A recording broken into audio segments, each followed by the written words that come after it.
Pour la 4e année consécutive, le Forum Galien Afrique se déroule en terre sénégalaise du 7 au 11 décembre 2021. Le Forum Galien Afrique offrira une plateforme d'échange exceptionnelle autour du thème « L'Afrique se mobilise pour la sécurité sanitaire mondiale ». Placé sous la présidence effective de son Excellence Macky Sall, président de la République du Sénégal, le Forum Galien Afrique réunira des experts scientifiques des secteurs de la santé, de l'environnement, d'éminentes personnalités politiques et de la société civile, d'anciens récipiendaires de prix Nobel et des centaines d'étudiants en médecine. Cette 4e édition du forum, avec 3000 participants, sera organisée en format virtuel et placée sous le signe du leadership des femmes et des jeunes avec, du 7 au 10 décembre 2021, un forum des jeunes, un forum des femmes et un forum scientifique. Le samedi 11 décembre 2021 se tiendra une cérémonie en présentiel pour célébrer les 50 ans du prix Galien International et le Golden Jubilee. Au cours de cette cérémonie, pour la première fois, le prix Galien Afrique, qui consacre la recherche, l'innovation, la santé et la technologie, sera décerné. Du 7 au 11 décembre à Dakar, le Forum Galien Afrique célèbre la santé, l'innovation et la recherche en Afrique.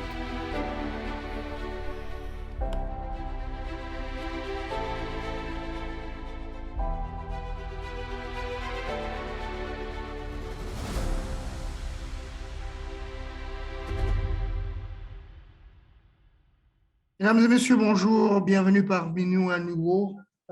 Nous sommes dans le deuxième panel de cette matinée, panel qui a pour thème approche une seule santé et santé globale, approche complémentaire ou contradictoire dans la sécurité sanitaire mondiale. Et j'ai l'insigne honneur de vous présenter les deux chairs de ce panel. Le premier est le docteur Vincent Bretin, qui est directeur des résultats à United International. Et le deuxième chair est M. Alphonse Ousmane Thiaw, directeur de cabinet de M. le ministre de la Santé et de l'Action sociale du Sénégal, M. Abdoulaye Diouf Sarr. À vous, messieurs, et bon panel. Je vous remercie, M. Bouba Sow, pour votre mot introductif. Je voudrais, mesdames, messieurs, vous saluer respectivement à vos différents grades, titres et qualités. Et comme il a été indiqué, j'ai l'insigne honneur de présider ce panel au nom de M. le ministre de la Santé et de l'Action sociale, M. Abdoulaye Diouf Sarr, qui aurait bien aimé prendre part à cette importante activité scientifique.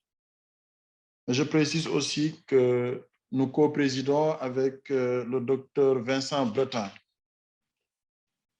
Je voudrais, au titre de l'introduction, rappeler que M. Abdoulaye Diouf Sarr, actuellement ministre de la Santé et de l'Action sociale du Sénégal, est un économiste et expert financier et homme politique sénégalais.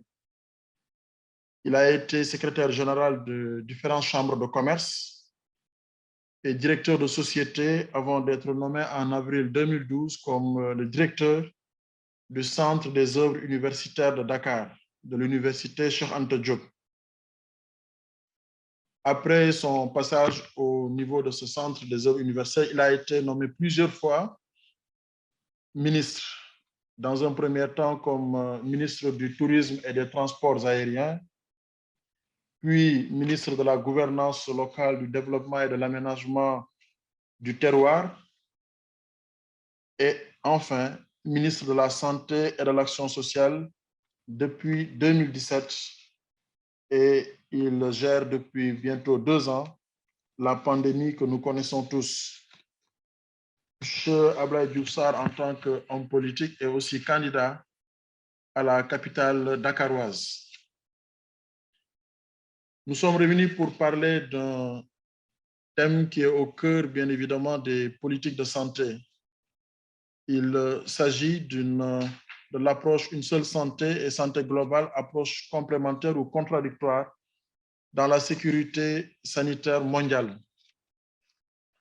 J'introduirai ce panel et je procéderai à la présentation des différents panélistes avec leur présentation aussi. Et le co-président, Dr Vincent Bretin, se chargera de procéder à l'animation, à la gestion des discussions. Les différentes épidémies ou pandémies que le monde a vécues nous ont tous poussés à savoir que la santé doit être gérée de manière très holistique. Et c'est pourquoi ces dernières années, nous avons constaté le développement de l'approche One Health. Évidemment, quand il y a des épidémies, c'est la santé est le gestionnaire principal. Mais de manière holistique, il faut dire que les déterminants sont dans d'autres départements ministériels. C'est la raison pour laquelle, en ce qui concerne le ministère de la Santé du Sénégal, nous avons aujourd'hui ce qu'on appelle le comité de gestion des épidémies, qui permet d'avoir une approche multisectorielle où l'ensemble des départements ministériels sont présents, puisque assez souvent, c'est de là-bas d'ailleurs que proviennent ces maladies. Et donc, l'approche Une seule santé, One Health, est une approche intégrée de la santé qui met l'accent sur les interactions entre les animaux, les humains et les divers environnements. Il encourage les collaborations, les synergies et l'enrichissement croisé de tous les secteurs et acteurs dont les activités peuvent avoir un impact sur la santé. C'est une approche très recommandée dans le cadre de la sécurité sanitaire mondiale face aux urgences sanitaires. Cette session va nous permettre d'aborder les thématiques suivantes. Une seule santé et santé globale, approche complémentaire ou contradictoire dans les urgences sanitaires. La résistance aux antimicrobiens dans le contexte de la sécurité sanitaire mondiale. Les maladies transmissibles dans le cadre de la sécurité sanitaire mondiale. Cas du paludisme, de la tuberculose et du sida. Les maladies tropicales négligées dans le cadre de la sécurité sanitaire mondiale et les maladies non transmissibles dans le cadre de la sécurité sanitaire mondiale.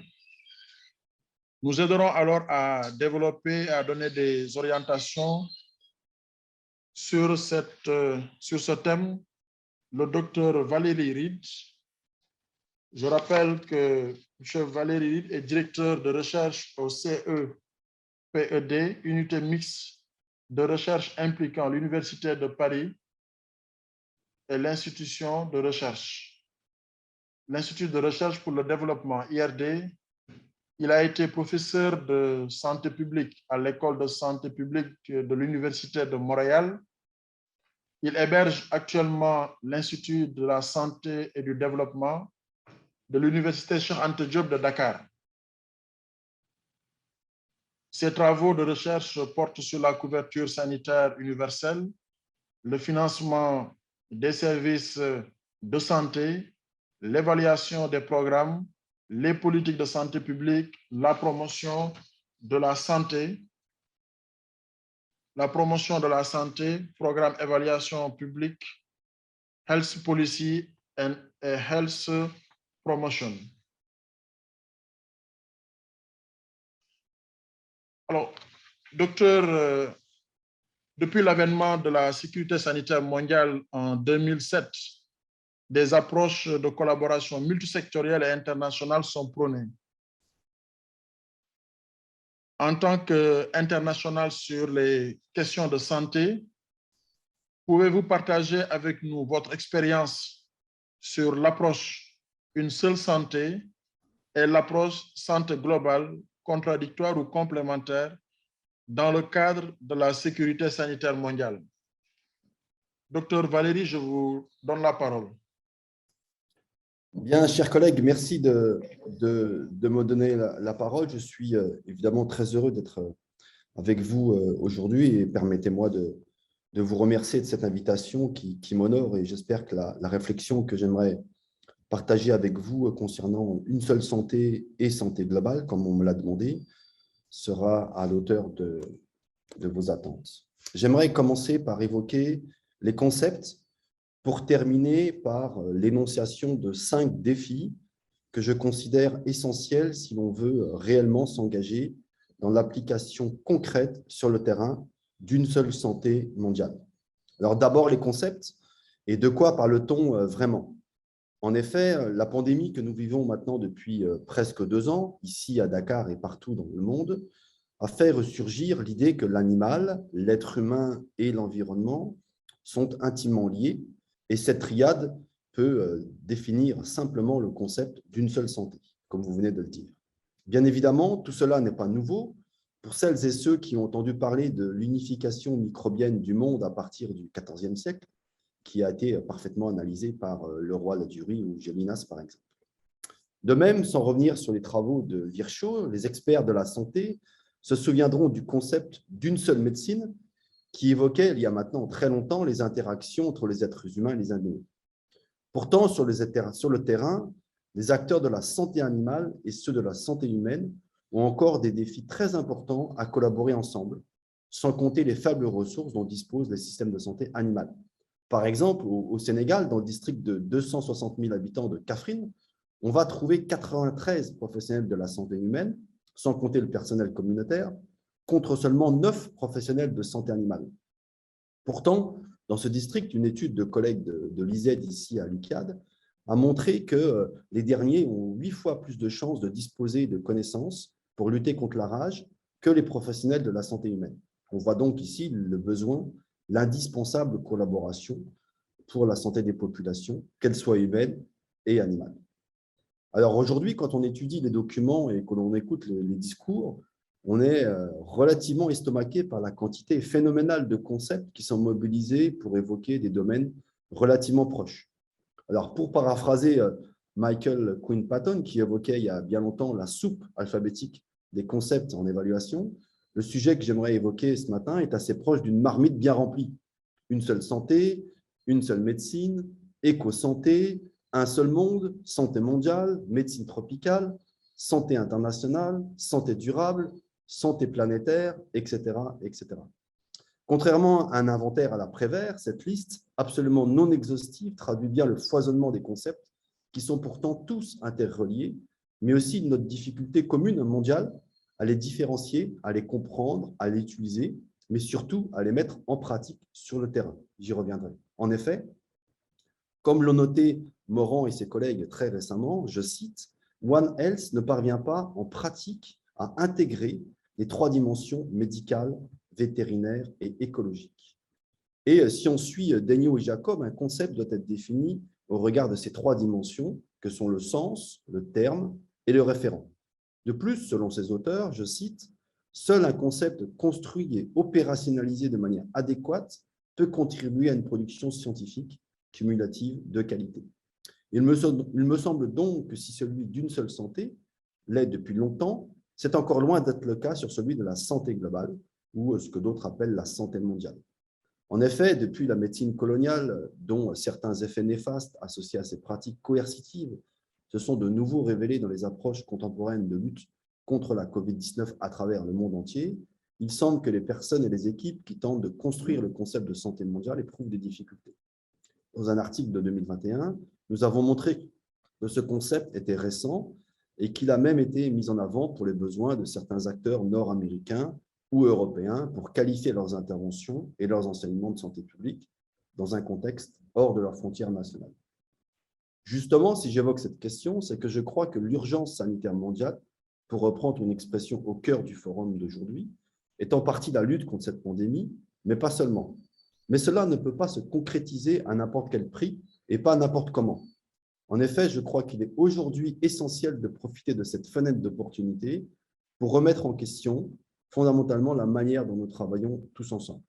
Si les approches d'une seule santé et de santé mondiale sont complémentaires et absolument pas contradictoires, il ne faudrait pas que la première manque le train en marche et ses multiples compartiments, oubliés par le moment, par le second. En effet, il ne fait aucun doute que la nouvelle prise de conscience mondiale de l'importance des approches d'une seule santé fera en sorte que ce concept sera mis à toutes les sauces de nos marmites internationales. Mais pour que les sauces soient bonnes, vous le savez, il faut des ingrédients, des condiments essentiels que la santé mondiale semble avoir oubliés dans les discours, mais surtout dans la pratique. Puisqu'il ne me reste que peu de temps, j'aimerais terminer mon exposé en présentant très rapidement ces ingrédients et en me concentrant sur les 5 défis que j'estime les plus importants. Premièrement, il est essentiel de voir concrétiser ce retour à une seule santé dans le contexte de la santé mondiale. Donc, il nous faut des actions. Les bibliothèques recochent de livres, de cuisine et de réflexion sur ces concepts, alors que les politiques, les programmes et les actions de terrain manquent cruellement partout dans le monde. Tout comme le discours sur la santé pour tous en l'an 2000 ou celui de la couverture universelle en santé ne sont jamais vraiment concrétisés, il ne faudrait pas que ce renouveau d'une seule santé reste au niveau des idées, des discours, des déclarations de principe et des intentions de financement. Il faudra agir vite, collectivement, sérieusement et rigoureusement. Deuxièmement, et c'est fondamental dans nos discussions du Forum Galien Afrique, on ne peut pas faire l'impasse sur la discussion actuelle de décolonisation de la santé, dont tout le monde parle, mais pour laquelle encore trop peu est concrétisé. Dans plusieurs pays de la région ouest africaine, plus de 80% des recherches et des interventions contre la pandémie ont été financées par l'extérieur. Les défis d'une indépendance de choix, d'une adaptation des solutions aux besoins des populations nationales sont grands. Cette décolonisation devra, et ce n'est évidemment pas qu'une question de financement, non seulement s'affranchir du colonialisme, mais aussi, je cite Guillaume et ses collègues, du racisme, du sexisme, du capitalisme et tous les autres ismes nuisibles que nous connaissons. Il faudra donc penser à décolonialiser nos pensées, mais aussi nos financements, nos actions et nos organisations internationales. Troisièmement, il faut s'attaquer aux inégalités sociales de santé et aux enjeux de pouvoir qui sont au cœur de nos sociétés et influencent nos interventions. Pourtant, ces inégalités sont le plus souvent ignorées par les personnes qui formulent les interventions de lutte contre les épidémies. La pandémie a foncièrement exacerbé les inégalités dans le monde. Il faudra certainement s'éloigner des tentatives de stigmatisation des individus, comme nous l'avons vu lors de la pandémie, et plutôt agir sur les systèmes sociaux et les structures en place. Enfin, en effet, je cite Nixon, « Lutter contre les inégalités de santé, ce n'est pas vouloir aider les plus vulnérables, c'est s'interroger sur le rôle des privilégiés et remettre en cause les structures sociales qui créent les privilèges et les oppressions. » Quatrièmement, il devient nécessaire de penser nos approches dans une perspective tant intersectorielle, inclusive et participative qu'interdisciplinaire, sinon transdisciplinaire. Pourtant, nos formations académiques, nos revues scientifiques, nos politiques publiques sont encore très loin de tenir compte de ces enjeux. Nous savons qu'il sera impossible de lutter contre le SARS-CoV-2 et toute autre urgence sanitaire sans cette intersectorialité, sans cette vision interdisciplinaire et inclusive qui tient compte de la complexité des enjeux et d'une vision systémique. Un seul vaccin ou une réflexion uniquement biomédicale et pasteurienne sur un problème de santé ne permettra pas de le résoudre. L'approche « une seule santé » a aussi tendance à cette vision réductrice qu'il faut combattre. Pour reprendre l'expression de Chimamanda Ngozi Adichie concernant les single stories qui font fi des enjeux de complexité, je cite l'écrivaine nigériane, « L'histoire unique crée des stéréotypes et le problème des stéréotypes n'est pas qu'ils sont faux, mais qu'ils sont incomplets. Il faut qu'une histoire devienne la seule histoire. » Il faudra absolument lutter donc contre la construction de cette vision unique, tant pour appréhender les problèmes de santé que pour développer et mettre en œuvre les politiques publiques de manière inclusive et participative. Cinquième et dernièrement, une dimension encore trop peu prise en compte dans nos domaines est bien celui de l'utilisation des résultats de la recherche, oubliant ce qu'on appelle la science de l'utilisation de la science. D'une part, nous constatons que trop peu d'interventions de terrain tiennent compte de l'état des connaissances scientifiques pour construire leurs actions et choisir leurs instruments en les adaptant aux contextes nationaux et locaux. D'autre part, encore moins d'activités sont planifiées pour renforcer les chances que les résultats des études soient utiles et utilisés par les décideurs politiques, mais aussi les communautés et les personnes concernées. Il devient essentiel de former l'ensemble des acteurs concernés, tant décideurs que chercheurs, mais aussi, sinon surtout, de planifier des activités spécifiques dont nous savons qu'elles peuvent facilement contribuer à l'utilisation de la recherche par les milieux de pratique et les décideurs politiques. Voilà, chers collègues, les 5 principaux défis que je souhaitais partager avec vous concernant l'approche « Une seule santé mondiale » dont on entendra certainement parler encore longtemps. Je vous remercie de votre attention. Je vous remercie, professeur, pour votre belle intervention. Je voudrais à présent passer la parole au colonel Babacar Ndoye, expert consultant OMS.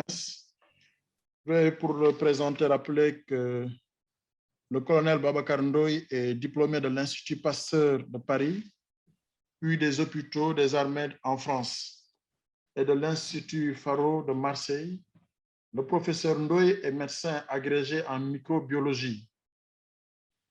Il a également obtenu un diplôme en épidémiologie à l'Institut tropical suisse de Bâle et un cours d'expertise en audit en hygiène sanitaire à l'Institut Pasteur de Lille. Pendant 10 ans, il a dirigé le programme national sénégalais de lutte contre les infections associées aux soins. Depuis sa retraite, le professeur Ndoye, il a exercé en tant que consultant, principalement au niveau de l'OMS siège et au bureau Afro. Il a été également membre de nombreux groupes techniques de travail au niveau international. Le professeur Ndoye a reçu la distinction de commandeur de l'Ordre du Lion au Sénégal en 2011. Monsieur le professeur Babacar Ndoye, vous avez une grande expérience en matière de prévention et contrôle de l'infection en milieu hospitalier. Vous êtes aujourd'hui consultant au bureau régional de l'OMS pour appuyer les pays africains dans le cadre de la sécurité sanitaire mondiale, la prévention contre les infections et la résistance aux antimicrobiens. Pouvez-vous partager avec nous les enjeux, défis et perspectives de la RAM en Afrique dans le cadre de la sécurité sanitaire mondiale en 7 minutes? Monsieur le professeur, je vous donne la parole. Merci beaucoup, Monsieur le Président. Je dois commencer d'abord par remercier l'organisation pour me donner cette opportunité de parler de ce thème si important. J'avais préparé quelques diapositives. Je ne sais pas si on peut les passer ou pas. Si ce n'est pas possible, ce n'est pas grave. Mais si on peut les passer, ce serait mieux. Voilà, il faudra commencer par la diapositive 5 parce que je n'ai que 7 minutes, comme l'a dit Monsieur le Président. Je vais commencer donc par la diapositive 5. J'ai l'honneur de vous parler de 4 points, les enjeux de la RAM par rapport à la sécurité sanitaire, deuxièmement les perspectives et ensuite les défis. En ce qui concerne les enjeux, diapositive 5 s'il vous plaît, voilà, 5. C'est la suivante. Voilà, cette diapositive. Les enjeux, il y a 2 enjeux pour la RAM. Le premier enjeu se situe à moyen ou long terme. Si on ne fait rien en ce moment, sans action efficace, aux alentours des années 2050, vous voyez le nombre de morts qui risque d'y avoir à cause de la RAM. Et en ce moment, ce nombre est estimé à 7 par année. L'autre enjeu, diapositive suivante, c'est comme une épée de Damoclès sur notre tête. Vous voyez sur cette diapositive le nombre, la fréquence des épidémies en Afrique. Vous voyez que sur cette diapositive, dans la majorité des pays, il y a plus de 100 épidémies entre 1970 et 2016. Donc, l'Afrique est particulièrement guettée par ces épidémies. Et si on ne fait rien du tout, ces épidémies peuvent facilement se transformer, certaines d'entre eux, en pandémie ou autre. Diapositive suivante. Suivante, s'il vous plaît. Alors, il y a le rôle important que joue la prévention dans l'amplification de ces épidémies. Sans programme efficace de ces infections, ces épidémies s'amplifient très facilement. Je ne vais pas détailler. Je vais juste parler du rôle amplificateur que joue le système de santé humain dans la transmission interhumaine pour arriver à des pandémies à cause de la mondialisation aujourd'hui. Donc, la nécessité d'avoir des programmes de contrôle de l'infection efficaces. Diapositive, s'il vous plaît. Voilà. Donc, ça, c'était les enjeux qui nous guettaient. Les perspectives. J'ai préféré parler des perspectives parce qu'il y a de nouvelles perspectives. dans le cadre du règlement sanitaire international et en fonction des leçons apprises pendant la pandémie, il y a eu des outils qui ont été révisés tout à fait récemment en 2021. Il s'agit de l'outil Joint External Evaluation et de l'outil SPAR. Ces outils ont été très récemment réactualisés.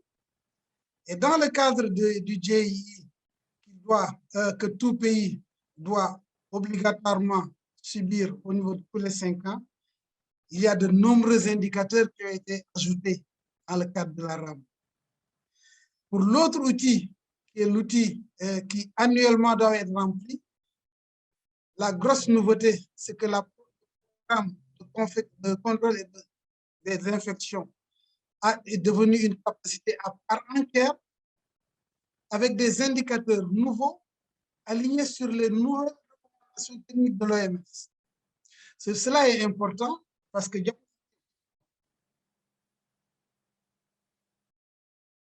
la conséquence immédiate de ces révisions des outils se situe sur la diapositive suivante. En fait, donc, toutes les capacités sanitaires, comme vous le savez tous, sont gradées par niveau des scores qui vont de 1 à 5. Le score 1 étant des capacités basses et qui se situe jusqu'au score 5 qui permet de dire que cette capacité est atteinte et d'atteinte de manière durable. Avec ces nouveaux indicateurs, la plupart des pays africains vont se situer vers le rouge. Donc, il n'y a pas de secret. Il n'y a pas une seule perspective pour les pays africains, c'est de se retrousser les manches, d'essayer de migrer du rouge vers le vert. Évidemment, pour passer du rouge au vert. Ce qui fait que je vais donc aborder cette partie défi, diapositive suivante. Alors, les défis, il y en a beaucoup. Il y a évidemment d'abord le défi politique qui consiste à décider de la mise en œuvre de ces capacités dans les pays. Mais ensuite vont arriver les défis au niveau stratégique, au niveau opérationnel. Là, j'ai cité plusieurs défis que nous rencontrons, mais il y en a certainement d'autres. Je n'ai malheureusement pas le temps d'entrer dans les détails de tout cela, mais nous attendons des questions. Il y a le défi de l'institutionnalisation de la RAM, qui en ce moment, parce qu'en ce moment, il y a beaucoup d'institutions, il y a beaucoup d'aspects qui ne sont pas institutionnalisés. Le leadership est faible et il n'y a pas de cadre légal bien installé dans nos pays. La PCI et la RAM, il y a un problème de ressources humaines qui se pose. Il y a un problème, évidemment, comme ce n'est pas institutionnalisé, les infrastructures, le matériel, les finances posent problème. La façon de travailler pose problème parce que ce sont des choses qui demandent une autre culture du travail. Cela pose des problèmes. Il y a aussi la faiblesse des laboratoires, en particulier au niveau périphérique. Il y a l'interférence avec de nombreux problèmes de santé publique, de nombreux autres programmes de santé publique qui peuvent interférer. Mais il nous faut un programme de référence qui va interagir avec tous les autres. Et il y a aussi l'important problème de la protection des personnels de santé pendant les étés. On sait que les personnels sont infectés. On sait qu'il y a des outils aussi pour connaître la nature, les circonstances de survenue, les facteurs favorisant ces infections, mais ces investigations ne sont pas faites et cela ne permet pas de prendre les mesures adaptées aux causes, donc d'être plus efficace. Il y a certainement encore d'autres challenges à mettre en place, auxquels il faut faire face certainement. Diapositive, je vais juste terminer avec quelques listes de recommandations parce qu'il y a des facteurs favorables l'engagement du système des Nations Unies à un très haut niveau, la mise à disposition des pays pour mettre en place des programmes de RAM. L'Alliance tripartite a mis en place des outils pour les interventions stratégiques. Et donc, au niveau des pays, il y a deux actes fondamentaux qui sont nécessaires. D'abord, une décision politique au plus haut niveau pour la mise en place, mais il faut aussi, au niveau de chaque pays, au moins un groupe, une task force nationale formée sur les outils de la RAM, de la prévention des infections. Et pour cela, l'OMS a constitué une équipe de formateurs qui a déjà formé pour chaque pays, que ce soit les pays francophones et les pays anglophones, quelques personnels outillés donc avec ces outils. Mais c'est absolument insuffisant. Il faut qu'au niveau de chaque pays, il y ait un groupe d'une trentaine, quarantaine, au niveau de chaque secteur, outillé qui puisse mener ces programmes. La dernière diapositive, s'il vous plaît, illustre que l'OMS donc a utilisé ces outils pour organiser des ateliers de formation des formateurs sur la RAM et que maintenant la balle est dans le camp du pays.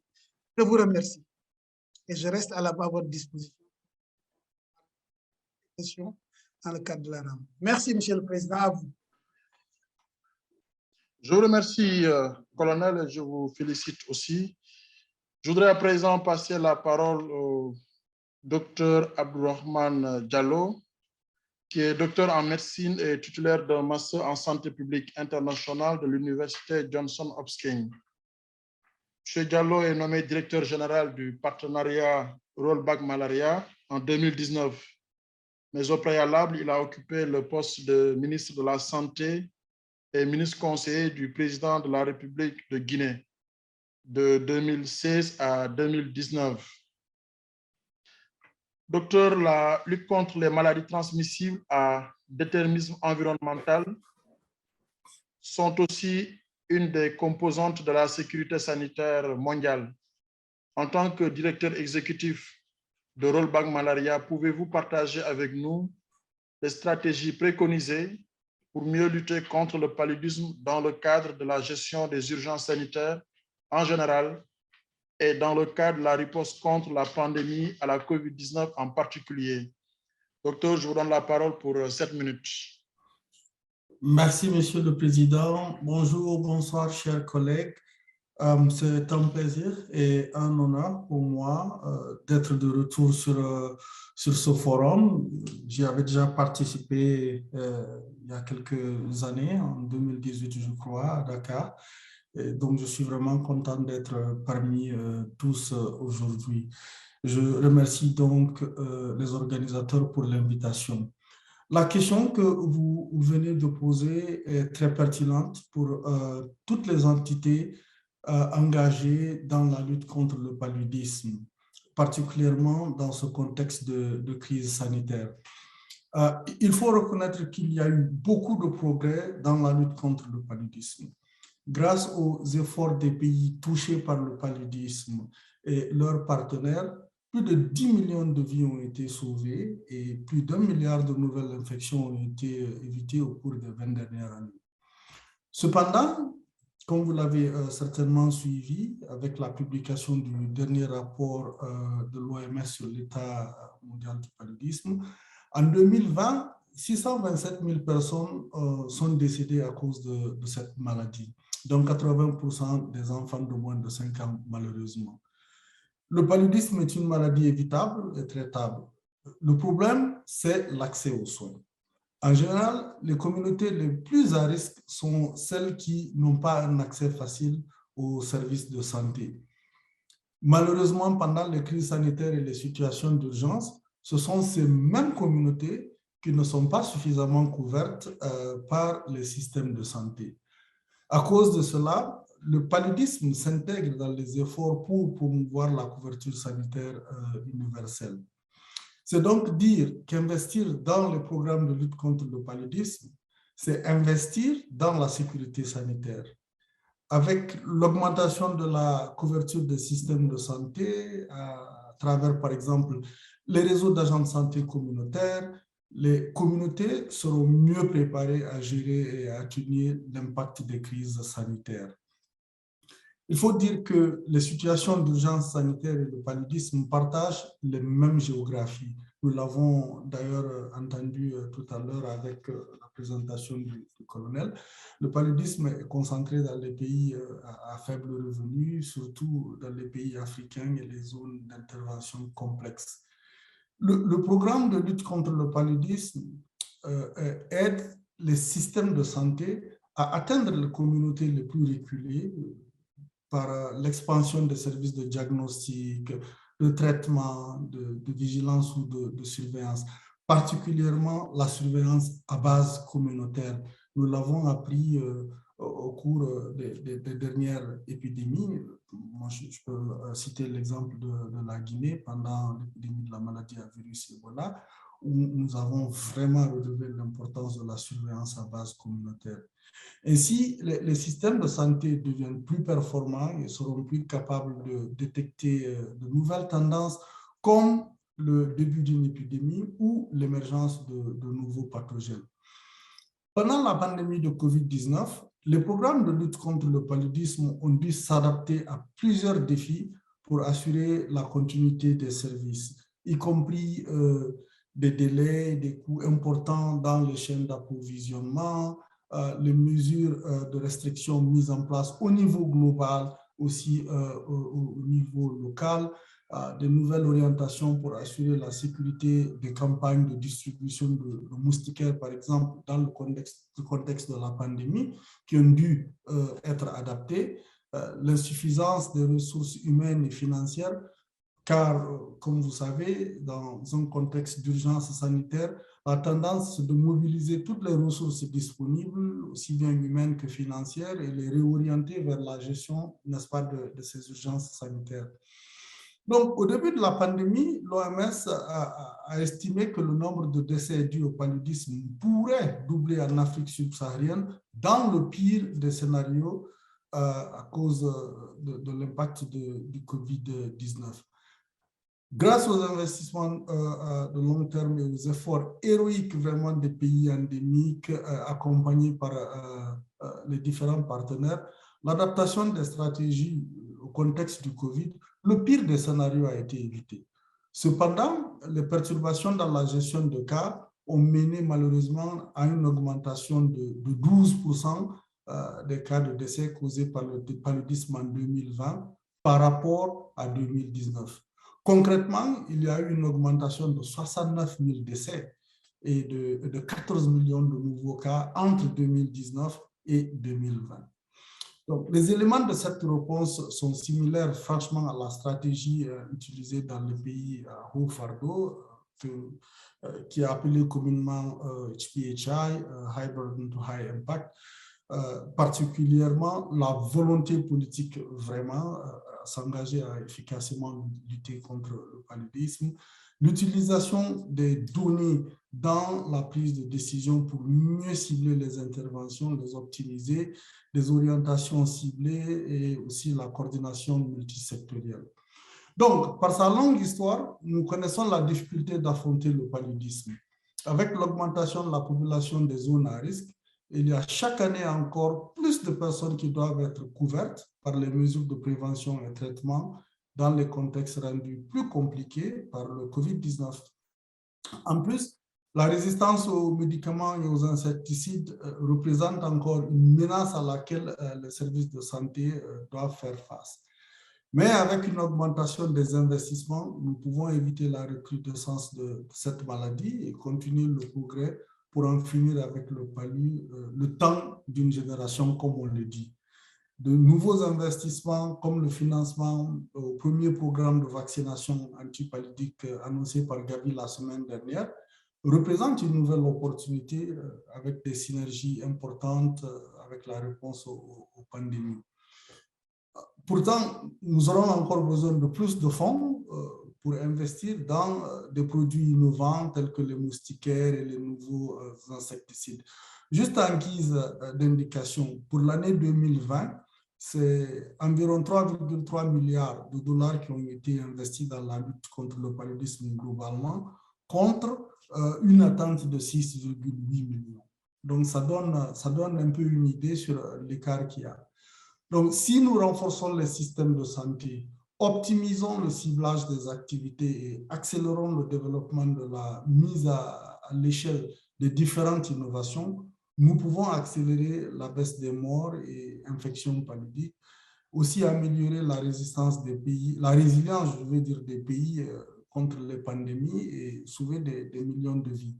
Monsieur le Président, je pense que je vais m'arrêter là en réitérant le fait qu'il est temps d'agir. C'est vraiment maintenant qu'il faut agir. Les derniers chiffres publiés sont suffisamment éloquents. Et je finis donc en disant zéro palu, je m'engage.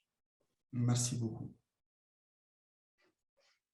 Je vous remercie, docteur, et je vous félicite. Je voudrais à présent passer la parole au professeur Habib Douagui, président de la Société algérienne d'asthmologie, d'allergologie et d'immunologie clinique. Il est membre du comité exécutif des maladies respiratoires et des allergies à l'Organisation mondiale des allergies. Je rappelle que le professeur Douagui est fondateur et directeur de la rédaction et président du conseil scientifique de la revue scientifique Allergie et immunologie clinique. L'éminent professeur Douagui a publié de nombreux articles nationaux, internationaux sur l'asthme, la BPCO, les pathologies du sommeil, les allergies respiratoires, le cancer, bronchite. Monsieur le professeur, durant la pandémie à la COVID-19, les personnes avec comorbidité, maladies cardiaques, rénales, diabète, asthme, ont été les plus susceptibles à faire des formes sévères qui, dans beaucoup de cas, ont abouti au décès du patient. Pouvez-vous partager votre expérience dans le cadre de la sécurité sanitaire mondiale en général et dans le cadre de la riposte contre la COVID-19? Professeur, je vous donne la parole pour 7 minutes. Merci, Monsieur le Président. À mon tour, chers collègues, bonjour. À mon tour de remercier les organisateurs pour cette aimable invitation. Comme vous le savez, la COVID-19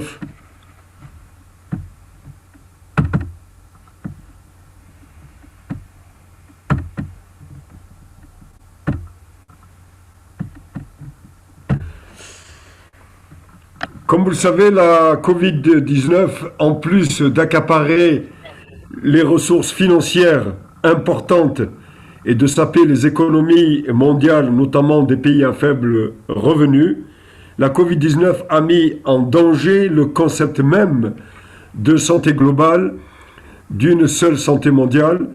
En effet, elle a mis en parenthèse les autres pathologies, notamment les pathologies curables telles que la tuberculose, les infections respiratoires aiguës, etc. Je voudrais partager mon expérience, l'expérience de l'Algérie en matière de prise en charge de la Covid-19 en 7 minutes. Nous avons eu 211 000 cas, plus de 6 000 décès. Notre vaccination est insuffisante, 20%, mais il y a une lueur d'espoir, puisque l'Algérie vient de commencer la fabrication à Alger du vaccin Covid-19 depuis octobre 2021, ce qui nous permettra de rattraper le temps assez rapidement. Dans la structure où j'exerce comme professeur chef de service, nous avons eu de mars 2020 à mars 2021 près de 10 000 cas, dont 60% ont été des cas de Covid-19 confirmés, plus de 3 000 hospitalisations et 52% de formes sévères, modérées à sévères.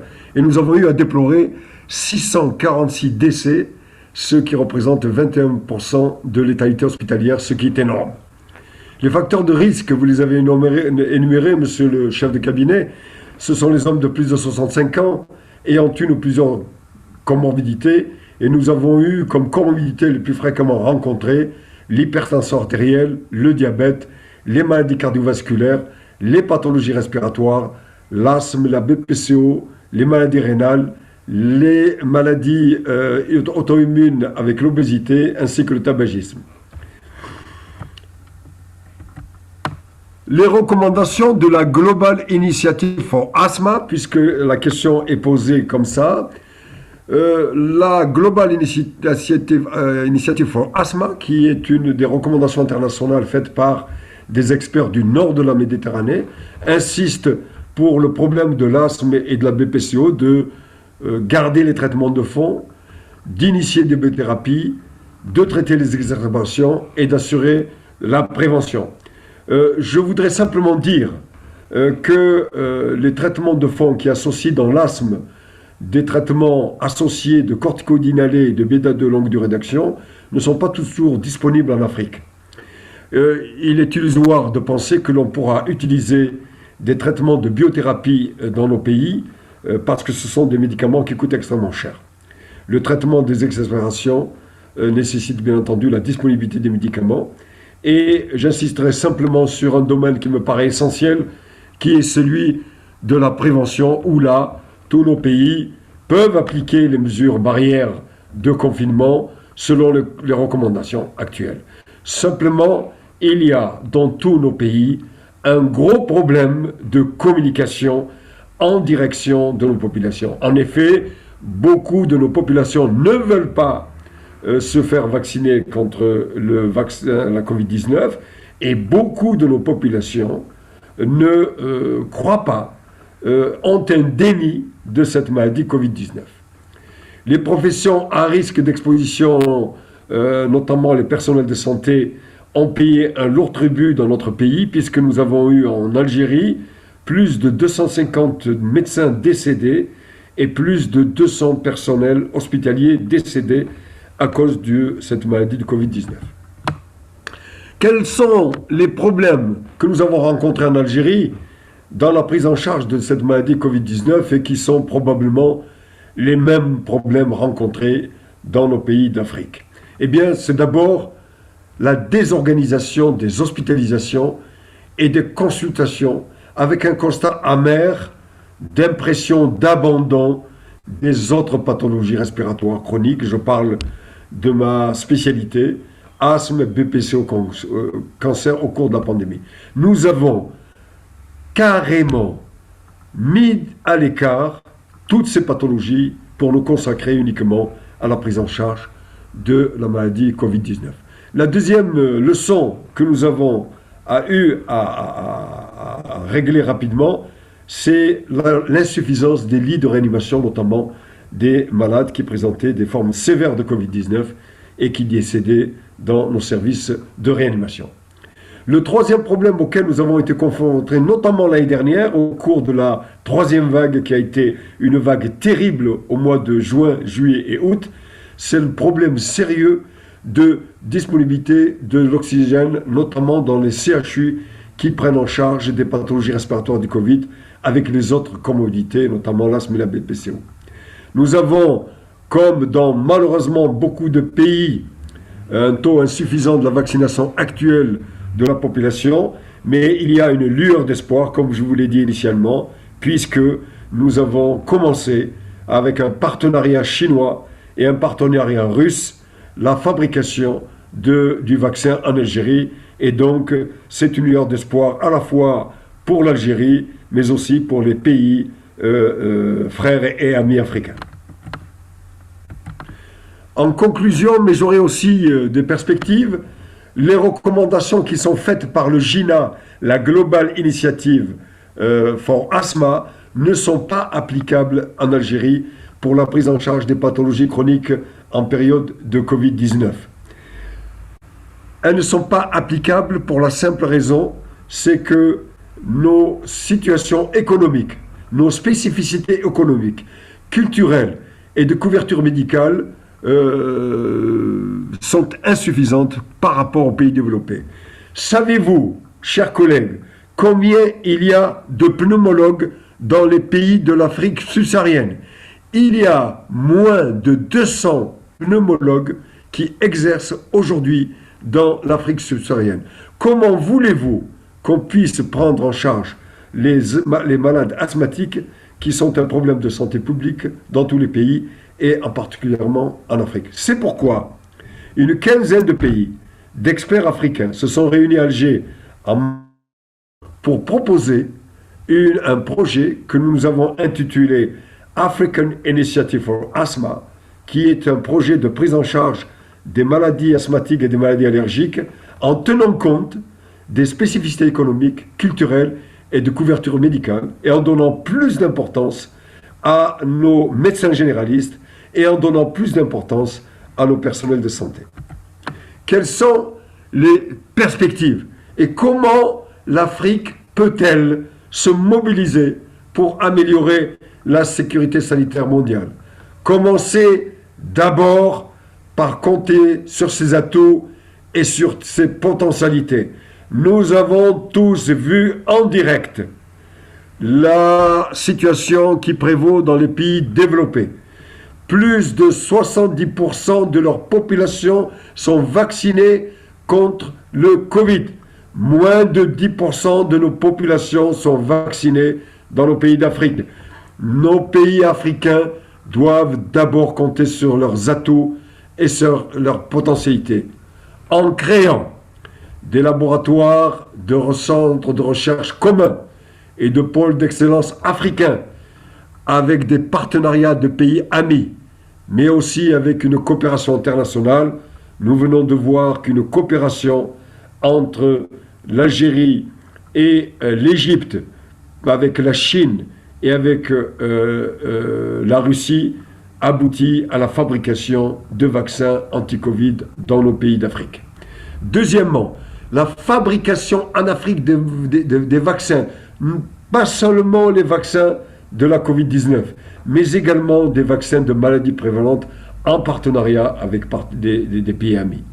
Promouvoir une industrie pharmaceutique africaine et de médicaments génériques, c'est une priorité des priorités pour ne pas dépendre des industries pharmaceutiques mondiales qui on l'a vu, ont bien démontré qu'ils allaient s'occuper d'abord de leur population avant de penser aux populations des autres pays. Un achat de médicaments, de groupes de médicaments et de vaccins. Je pense qu'il est possible pour nos pays d'acheter en achat commun, groupé, les médicaments et les médicaments génériques et les vaccins. Et enfin, la formation de personnels médicaux et d'autres personnels de santé, notamment par les moyens de communication, l'éthique, et mettre en place des mesures incitatives pour éviter la fuite de nos cerveaux, notamment dans le domaine de la santé, vers d'autres pays. Je vous remercie, Monsieur le Président, de votre aimable attention.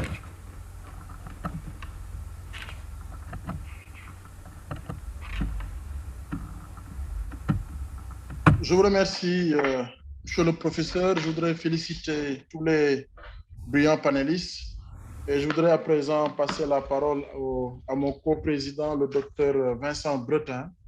Je rappelle qu'il est directeur des résultats à United International France. Il est actuellement, après avoir obtenu un master et un doctorat en physique quantique, le docteur Vincent a travaillé dans le conseil stratégique et la santé pendant plus de 11 ans.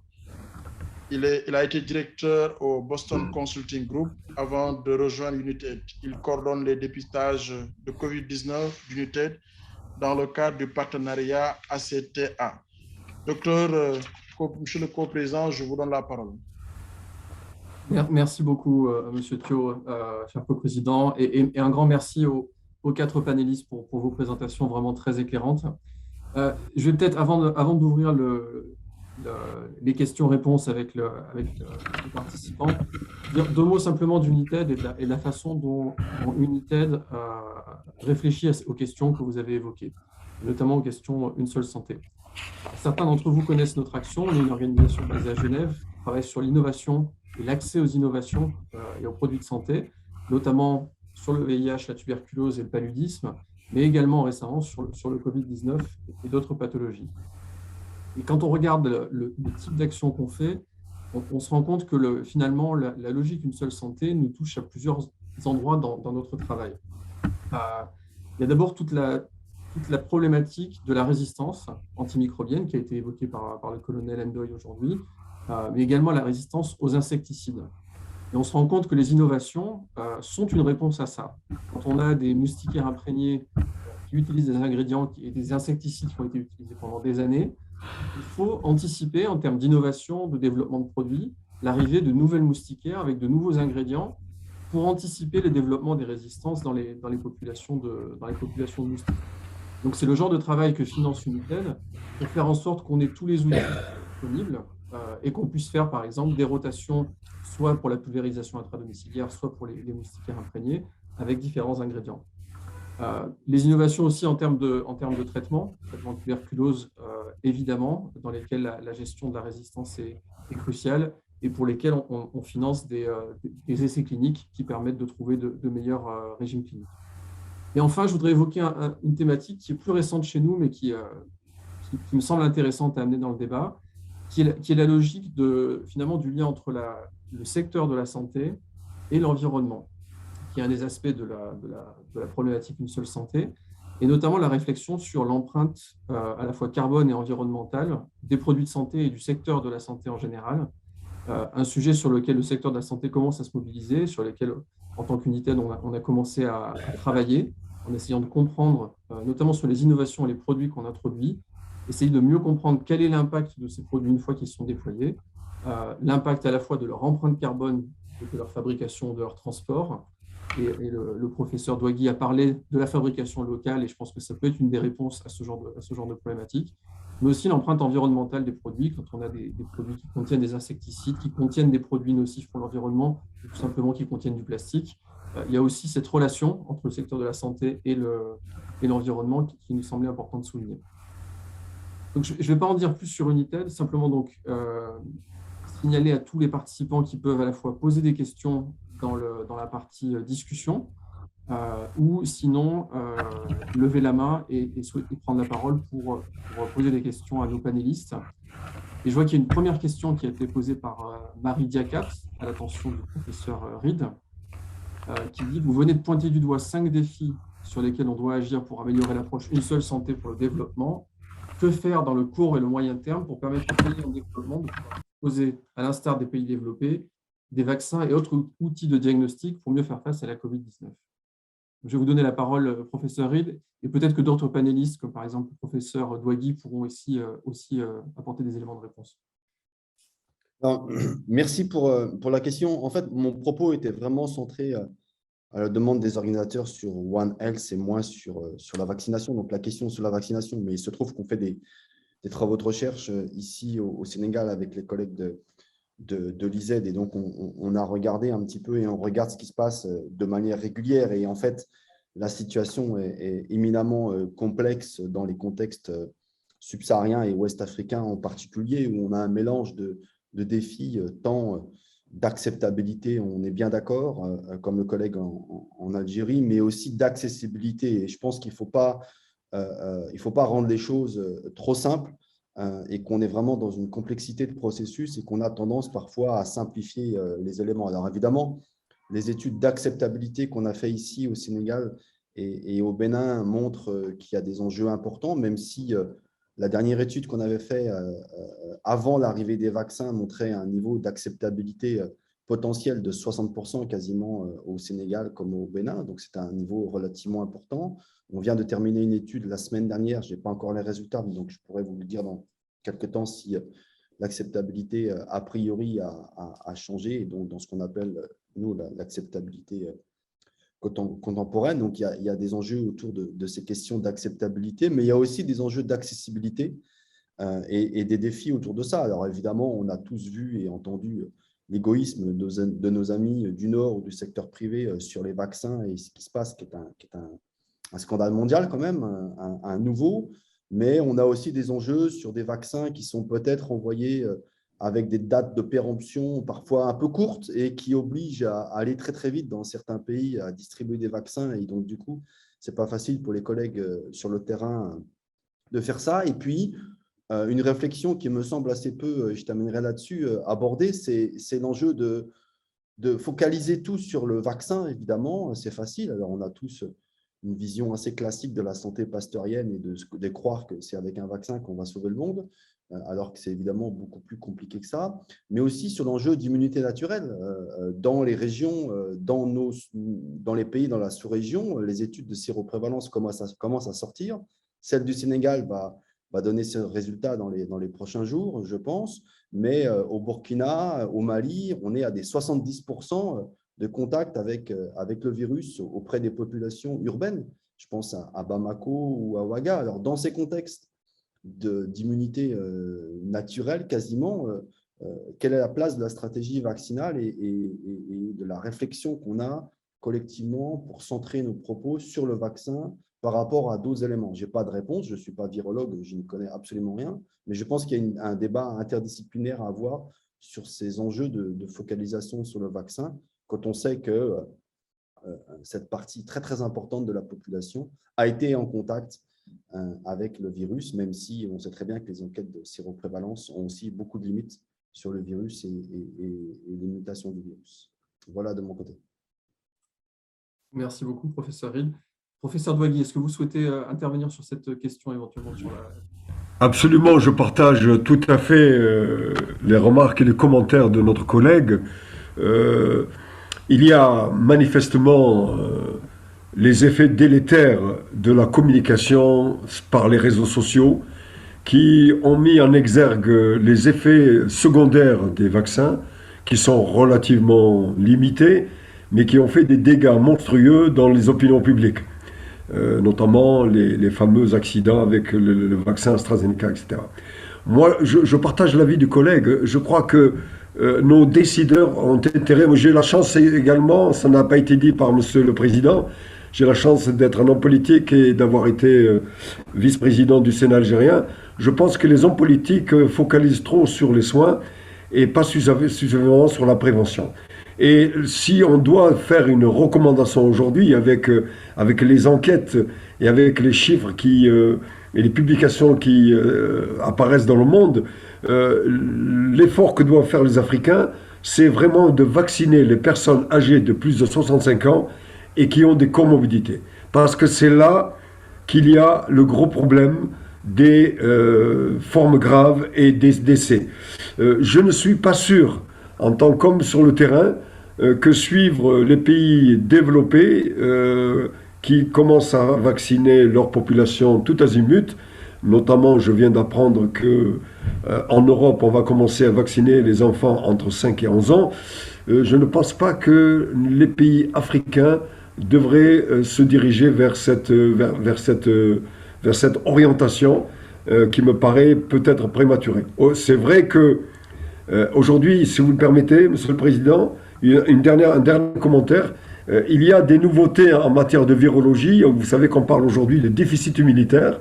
Et on a protégé pendant 2 ans nos enfants parce qu'on a porté des masques et parce qu'on s'est protégé. Eh bien, vous savez ce qui se passe aujourd'hui.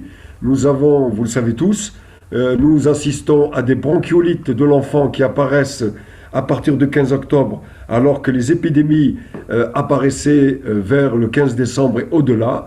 Et aujourd'hui, les formes, en tout cas en Algérie, de bronchiolite sont extrêmement sévères par rapport aux années avant 2020. Donc, il y a beaucoup de choses que l'on ignore dans l'immunité générale, mais attention à trop vouloir protéger nos populations, on va peut-être créer d'autres problèmes. Merci.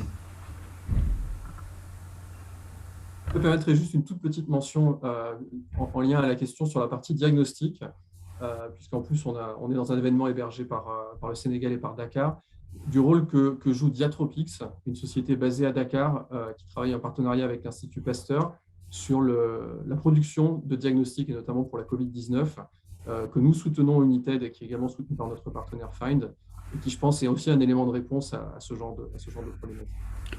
Tout à fait. Je vois deux mains levées parmi les participants, donc je vais vous donner la parole. Tout d'abord, Shekou Sako, s'il vous plaît, si vous voulez poser votre question.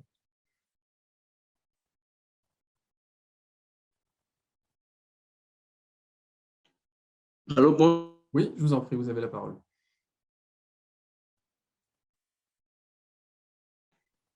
Allô, vous m'entendez? Oui, on vous entend très bien. Voilà. Donc, bonjour à tout le monde, plus particulièrement à mes professeurs, chers maîtres, le professeur Valérie Reed et le professeur Ndoye, que je salue. Ma question est la suivante, c'est par rapport à la santé globale. Les pays africains doivent venir à la santé globale avec quelque chose. Ils doivent venir avec des politiques, une politique chaque pays, pour que les choses n'aillent pas dans tous les sens et qu'ils puissent tirer le maximum de profit de cette initiative mondiale. Mais la question, est-ce que aujourd'hui, nous pouvons dire que c'est le cas au niveau de tous les pays africains? Est-ce que les politiques de santé sont bien définies dans des documents où on peut vraiment aller, des politiques holistiques, je veux dire, ce ne sont pas des politiques de médicaments ou d'urgence ou quelque chose comme ça, mais des politiques vraiment holistiques, élaborées, donc qui permettent de venir avec, en tout cas, quelque chose au niveau mondial. Moi, c'est cette question que je pose, en tout cas, pour que les panélistes puissent nous éclairer sur leur compréhension, parce que je pense que avant d'aller au niveau mondial, il faut d'abord balayer chez soi, organiser les choses comme il se doit. Merci beaucoup. Merci beaucoup, Monsieur Sacco. Je vais me tourner vers les panélistes pour voir qui souhaiterait répondre. Je vois le professeur Reed. Peut-être 2 points très rapides et je laisserai les collègues enchaîner. Bon, la question est très intéressante sur le lien entre l'Afrique et la santé globale. Et on a quand même un défi mondial assez hallucinant. Et quand on regarde les dirigeants et les conseils des plus grandes organisations internationales qui tournent autour de la santé, l'Afrique et les Africains sont assez peu présents dans ces organes de gouvernance. Et je pense qu'on a vraiment des choses à faire autour de ça. Je parle de l'Afrique, mais on pourrait aussi parler de la place des femmes, comme on le voit dans le panel aujourd'hui, où on est un petit peu beaucoup masculin. Le deuxième point, c'est sur les politiques. Vous avez raison aussi. Alors, je pense que les politiques bien définies, oui, malheureusement, dans le monde en général, et ça n'a rien de propre à l'Afrique, on est encore sur des politiques de santé qui sont plutôt des politiques de maladie et pas du tout des politiques de santé au sens global du terme. Et on a besoin d'un changement et on attend la nomination du prochain ministre de la promotion de la santé dans un pays du monde un jour. Ça ne fera pas de mal. Et puis, le deuxième défi, c'est je pense qu'il ne suffit pas effectivement d'avoir des bonnes politiques, comme souvent les documents sont bien écrits, mais on a vraiment un problème de mise en œuvre en fait, et de l'écart entre avoir des beaux textes, des gens qui font, et moi le premier, des analyses conceptuelles, mais après sur le terrain, on a vraiment un écart, un gap, comme certains disent maintenant en anglais, entre ce qu'on a prévu et ce qui se passe réellement sur le terrain, et avec une tendance aussi beaucoup à empêcher les adaptations sur le terrain avec des programmes tout faits et des adaptations qui sont difficiles localement. Donc, cet écart entre ce que j'ai prévu et ce que j'ai fait, je pense que là, on a aussi collectivement beaucoup de travail à faire. Bravo. Merci beaucoup, professeur Reed. Je vois que Dr Diallo, vous souhaitez intervenir également sur cette question. Oui, tout à fait, absolument. Je suis totalement d'accord avec ce que le professeur Valérie vient de dire. Ayant été ministre de la Santé, je sais que beaucoup de pays disposent de documents qui sont bien élaborés. Je peux donner l'exemple de la Guinée, où il existait en tout cas, quand j'étais là, un très bon document de politique nationale sanitaire de 10 ans. Et à côté de ça, tenant compte de ce que la Guinée avait traversé avec l'épidémie de la maladie à virus, il y avait un document qui découlait de ce document de politique. Le plan national de relance, de résilience et de relance du système de santé, qui est un plan de 3 ans de mise à jour régulièrement. Et à côté de ces documents, il y a beaucoup d'autres documents qui ciblent des secteurs particuliers.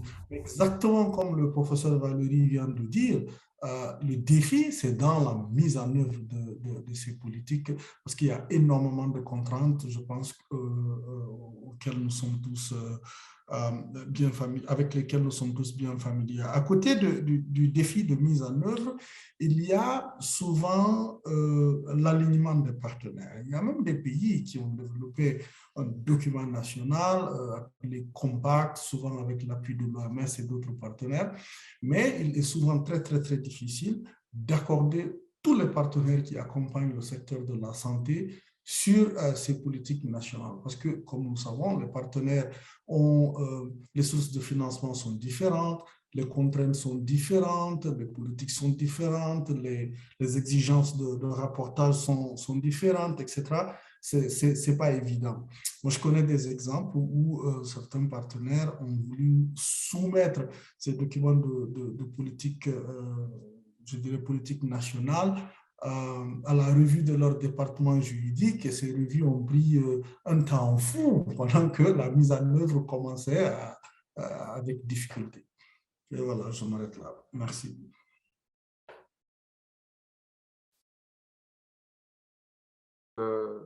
Également dans la partie discussion, donc je vais en profiter pour en prendre une question de Mamadou Samba Diallo.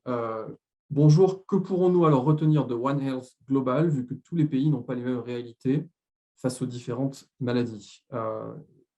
Et peut-être que, alors, Docteur Diallo, je vois que vous souhaitez intervenir, et peut-être aussi, Colonel Ndoye, vous avez présenté tout à l'heure un panorama justement de la diversité dans les situations dans les pays, et peut-être que vous souhaiterez intervenir également.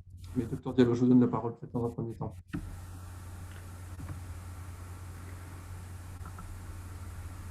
Certainement, d'autres collègues sur ce panel sont experts dans ce domaine. Je voudrais juste dire une chose rapidement. Il est vrai que les pays ont souvent des profils épidémiologiques différents. Cependant, je pense qu'il y a une chose quand même qui est établie dans beaucoup de pays.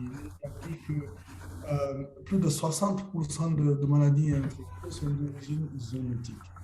Je pense qu'également l'impact de perturbation de l'environnement climatique et tout ça sur certaines maladies donc est établi.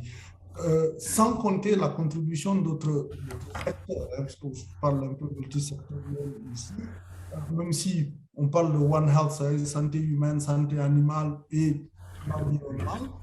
Je pense que même si les épidémiologies sont différents, je pense qu'il est aujourd'hui difficile de dissocier les éléments. Je pense que chaque pays doit se doter d'une stratégie One Health qui serait inspirée de celle locale, adaptée à son contexte. Merci, Dr. Monsieur Diallo. le Président, pouvez-vous répéter la question, s'il vous plaît? Ça m'a un peu échappé. Excusez-moi. Je vous en prie. La question, c'est que pourrons-nous retenir de One Health Global, vu que les pays n'ont pas les mêmes réalités face aux différentes maladies? Et je pense que vous aviez montré notamment une diapositive avec un certain nombre de pays et le nombre des épidémies auxquelles ils font face. Et donc, si vous pouvez commenter peut-être sur cet aspect-là. Et puis ensuite, je vous passerai la parole, professeur Douali. Bien sûr, je peux commenter par rapport à cette question. Effectivement, les pays ont leur réalité. Mais grosso modo, pour l'Afrique, on peut considérer qu'il y a une diversité, mais on peut considérer une globalité. Quand vous regardez, par exemple, la diapositive que j'ai montrée sur les épidémies qui sont survenues ces 50 dernières années en Afrique, vous voyez que ce sont à peu près les mêmes épidémies et qui se déroulent dans les mêmes zones géographiques. Ce qui fait que, évidemment, c'est les mêmes interventions stratégiques. Il y a juste des adaptations au niveau de chaque pays, mais en général, nous avons les mêmes pathologies. Je ne vais pas entrer dans les détails. Je suis désolé, j'ai eu une question très longue que j'ai eu à développer que pour 5 minutes. Et moi, ce que je voudrais qu'on retienne surtout, c'est que cette pandémie de la COVID-19, une des principales leçons que nous devons en tirer, c'est que sans programme national de prévention et de contrôle d'infection efficace, nous n'allons pas aller vers la résilience de nos pays par rapport aux épidémies. Parce que ce programme, s'il est efficace, basé sur les recommandations actuelles, permet non seulement d'éviter la dissémination de la résistance aux antimicrobiens, mais permet aussi de résister aux épidémies.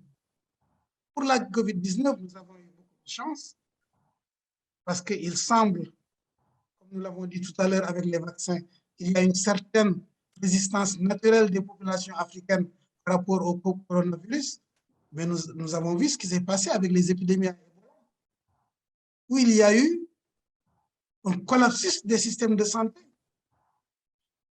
à cause de l'impact de cette maladie sur le plan de la mortalité et de la morbidité.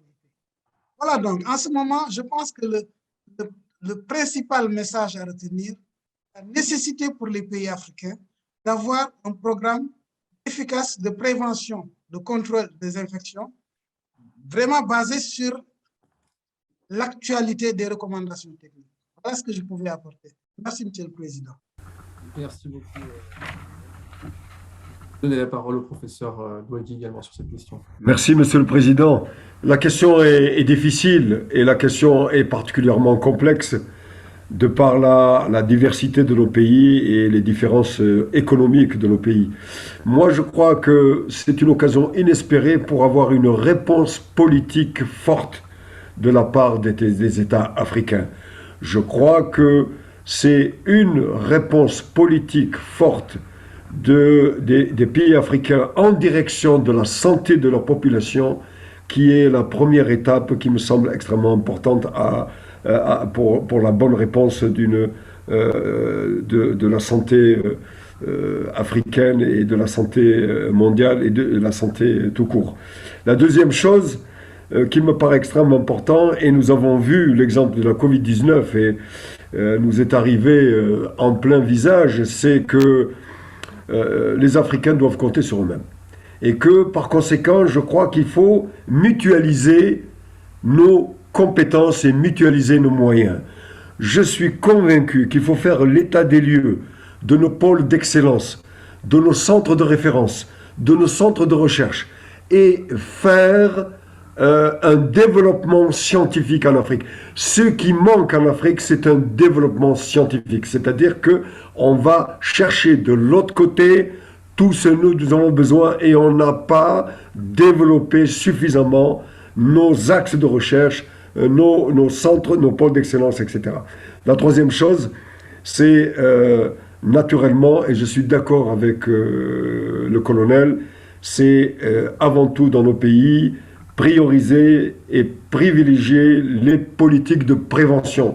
Ce sont les politiques de prévention qui sont les plus rentables. On voit très bien les coûts de santé exorbitants de la Covid-19 qui nous ont accaparé toutes les richesses et qui ont dilapidé nos économies, mais surtout qui ont mis de côté les autres pathologies qui sont, attention à nos pays africains, des pathologies qui sont curables. Je veux parler de la tuberculose, je veux parler des infections respiratoires aiguës, etc., qui sont aussi un lourd fardeau pour l'Afrique.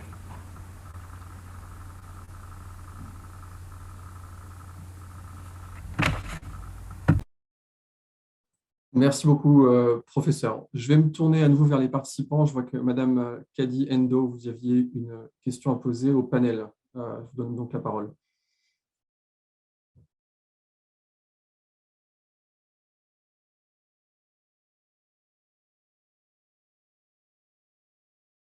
Madame Endo. Oui, je vous en prie, vous avez la parole. Allô, vous m'entendez? On vous entend très bien. Okay. Donc, je vous remercie, vous, professeur Valérie, docteur Abdourahmane, docteur Vincent, professeur Habib, pour ces brillants exposés que vous nous avez fait aujourd'hui. Nous sommes vraiment ravis, surtout pour l'intervention du professeur Habib, parce qu'à chaque fois, il insiste sur le fait que les pays africains doivent se prendre en charge. Et moi, je suis vraiment en phase avec cette idée. Il faut d'abord balayer chez soi. Moi, je voudrais d'abord poser la question, qu'est-ce qu'on entend par One Health? Est-ce santé humaine et animale en même temps? Parce que moi, je constate dans nos pays maintenant qu'au niveau des éleveurs, on utilise souvent beaucoup de médicaments humains avec l'élevage, avec les animaux. Et moi, je ne sais pas, est-ce que ça peut entraîner une mutation, ça peut entraîner des effets sur ces animaux qui va se répercuter peut-être plus tard chez l'homme? Je ne sais pas, je pose juste cette question parce que je ne comprends pas. Des fois, ici, il y a beaucoup d'antibiotiques, des sirops de fer, des compléments alimentaires que les humains utilisent et que je vois les éleveurs donnent à leurs animaux. Donc, est-ce qu'il ne faudrait pas former ces éleveurs-là qui ne sont pas des vétérinaires, mais des gens qui font de l'élevage chez eux ou dans leur ferme et qui ne sont pas bien formés? Est-ce qu'on ne devrait vraiment pas se pencher sur ça avant que des dérives nous tombent dessus? Ensuite, la deuxième question, on a dit qu'il y a beaucoup de diversité dans nos pays. Effectivement, les programmes diffèrent. Mais si on regarde bien, on a toujours les mêmes problèmes. Donc, aujourd'hui, comme la COVID-19, quand c'est tombé, c'est le monde entier qui en a souffert. Donc, pour moi, est-ce que les pays développés ne devraient pas aussi se tourner un peu vers l'Afrique? Parce qu'on a constaté tous, il y a une résistance au niveau africain. Est-ce qu'il ne faudrait pas étudier ça? Pourquoi il y a eu cette résistance?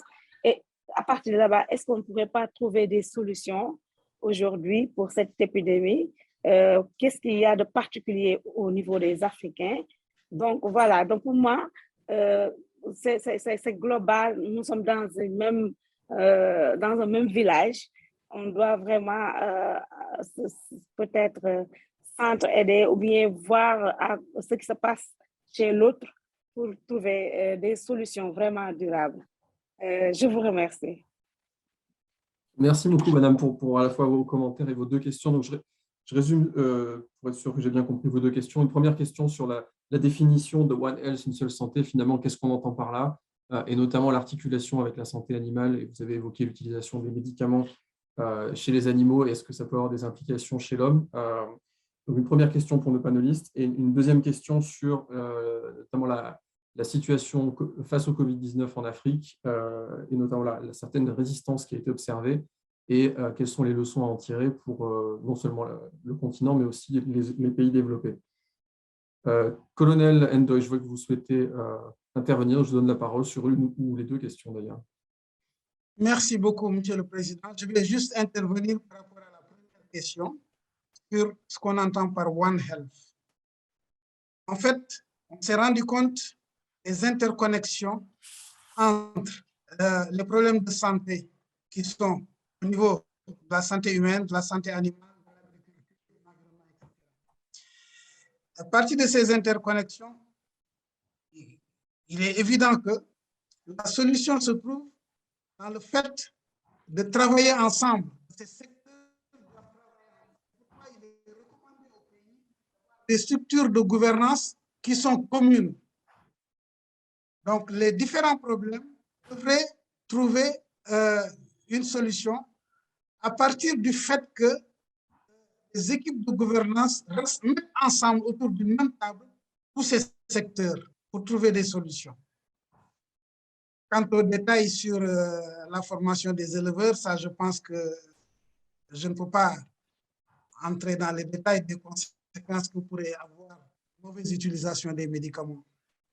C'est la même chose par rapport aux résistances. Je vais laisser les chercheurs peut-être trouver des commentaires par rapport à ça. Ce que je voulais tout simplement faire comme commentaire, c'est la nécessité de tous les secteurs de se mettre ensemble, d'avoir des cadres de travail, trouver des solutions ensemble et d'apporter une synergie à les réponses. Merci à vous. Merci beaucoup, colonel. Je vois que le temps passe et on me signale qu'il va falloir qu'on conclue, même si je pense qu'on aurait pu continuer à discuter longtemps. Ce que je vous propose, c'est peut-être de revenir à la thématique qu'on avait posée au départ, qui était entre d'un côté santé mondiale, de l'autre une seule santé ou One Health. Est-ce que c'est contradictoire ou est-ce qu'on voit des complémentarités? Et peut-être demander à chacun des panélistes, en une minute, simplement donner finalement leur conclusion à la lumière de nos discussions d'aujourd'hui sur cette thématique générale et cette question générale. Et je vais aller dans l'ordre où vous êtes intervenu tout à l'heure. Donc, commencer par vous, professeur Reed. Bon, C'est compliqué de répondre à la question en une minute, mais je pense qu'on a vraiment besoin, alors c'est un terme galvaudé, mais de changement de paradigme à tous les niveaux. Dans nos formations universitaires, il faut arrêter de former les gens dans leurs petits silos. Il faut absolument qu'on travaille tous ensemble. Vous avez encore des pays où un prof de santé publique ne peut pas l'être s'il n'est pas médecin, ce qui pose des soucis de la compréhension de ce que c'est que la santé publique.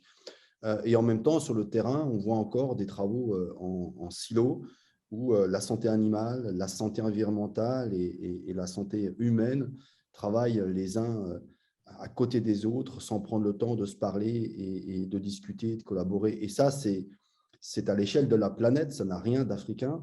Et on a un problème mondial sur cette capacité de travailler. Il y avait une communication il n'y a pas longtemps à la conférence française de santé publique qui montrait parfaitement comment les vétérinaires et les médecins ne se parlaient pas et ne collaboraient pas. Donc, je pense qu'il faut une vision globale, mondiale.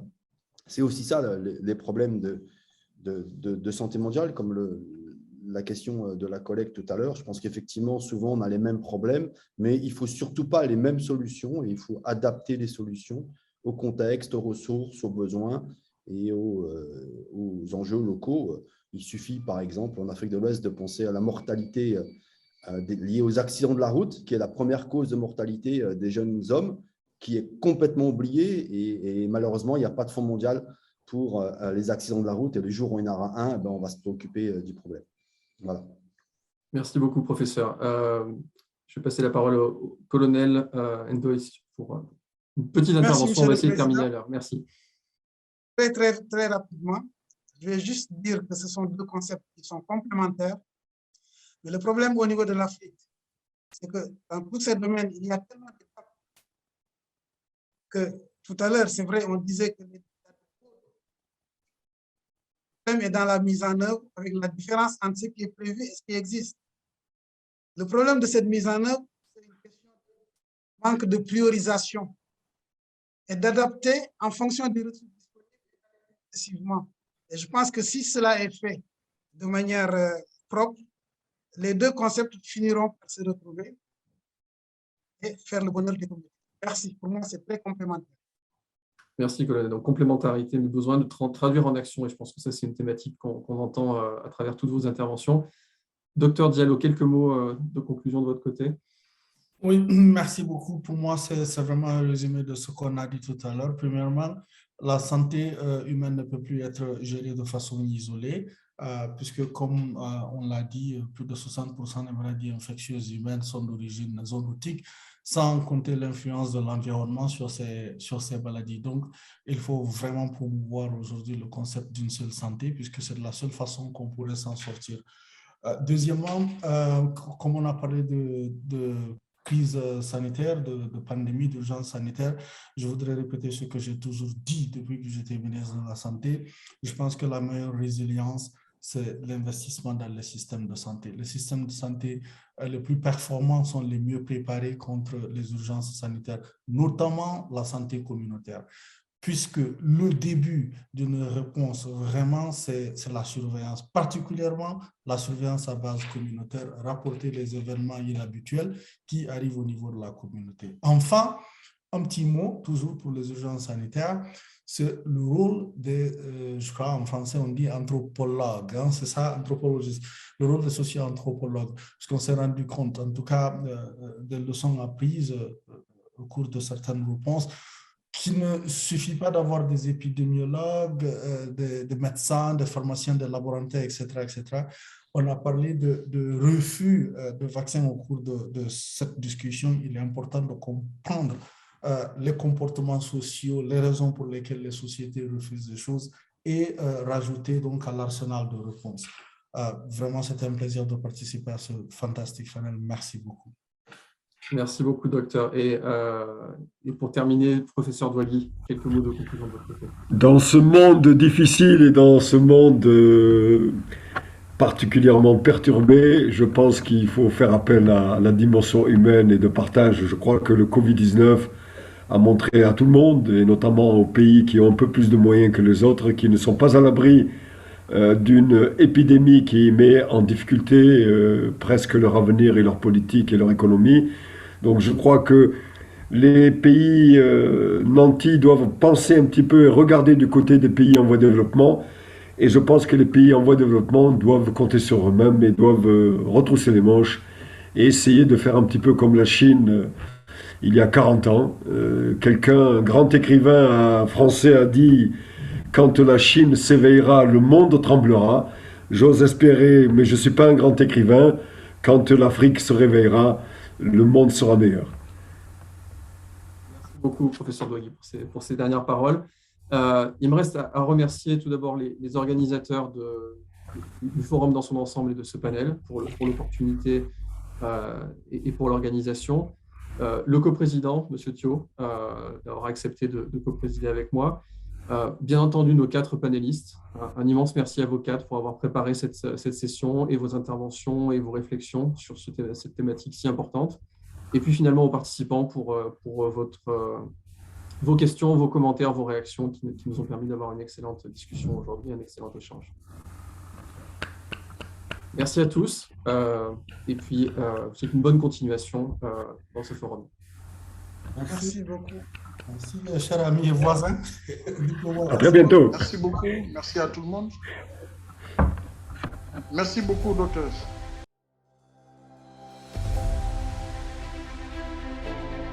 Pour la 4e année consécutive, le Forum Galien Afrique se déroule en terre sénégalaise du 7 au 11 décembre 2021. Le Forum Galien Afrique offrira une plateforme d'échange exceptionnelle autour du thème « L'Afrique se mobilise pour la sécurité sanitaire mondiale ».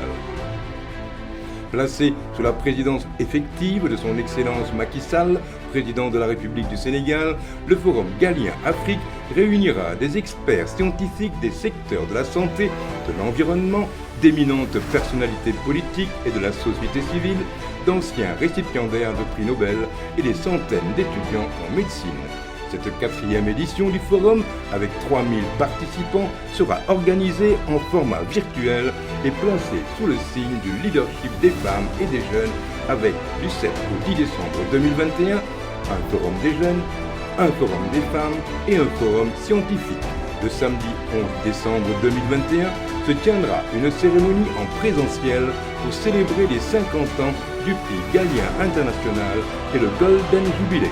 Au cours de cette cérémonie, pour la première fois, le prix Galien Afrique, qui consacre la recherche, l'innovation, la santé et la technologie, sera décerné. Du 7 au 11 décembre à Dakar, le Forum Galien Afrique célèbre la santé, l'innovation et la recherche en Afrique.